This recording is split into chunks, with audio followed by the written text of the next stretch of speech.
Мне позвонили с моего учебного заведения, представились именем моего куратора и сказали, что нужно зарегистрировать счетную запись. Попросили прислать 4 цифры, которые придут, я сказала. И потом через минуту, буквально 3-4, мне позвонили и сказали, что меня взломали госуслуги.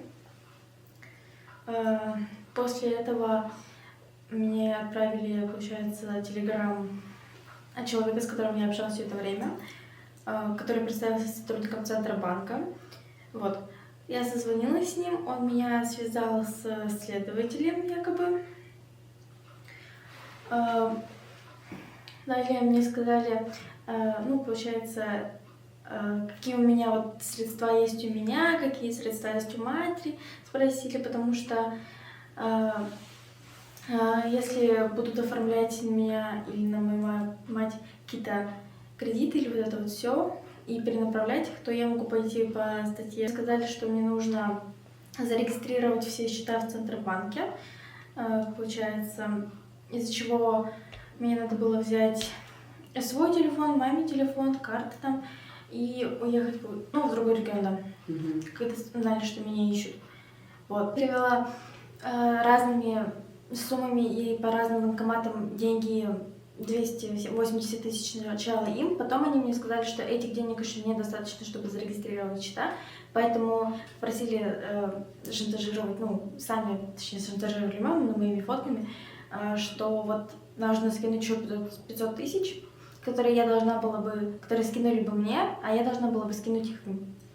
Я вызвала такси, поехала в Нефтекамск. Там я остановилась просто в ТЦ каком-то, где были банкоматы. Вот. И потом мне сказали снять отель, потому что мне надо было делать какие-то там фотографии из разряда, что вот я в плену где-то, вот это вот все, чтобы, получается, мама отправила деньги им, потому что все счета она заблокировала. Вот. И потом меня уже там поймали. Я не знаю, в каком я городе, где я. Лишний раз забрали меня. Сказали, пока не дам 500 тысяч, они меня не отпустят. Я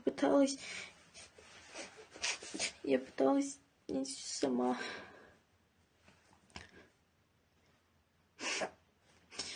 Но карты... Я не знаю, почему карты блокированы, поэтому мне сказали выкручиваться как угодно. То есть это, получается, дня 4, да, все продолжалось? Да.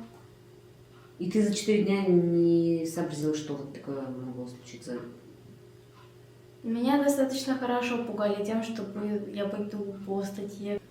Ну, ты в этот момент надеялась, что ты, наоборот, спасаешь, да, деньги? Да. И вообще от уголовной ответственности себя и маму? Да. Нет, они говорили, что потом они эти деньги вернут или как? Да.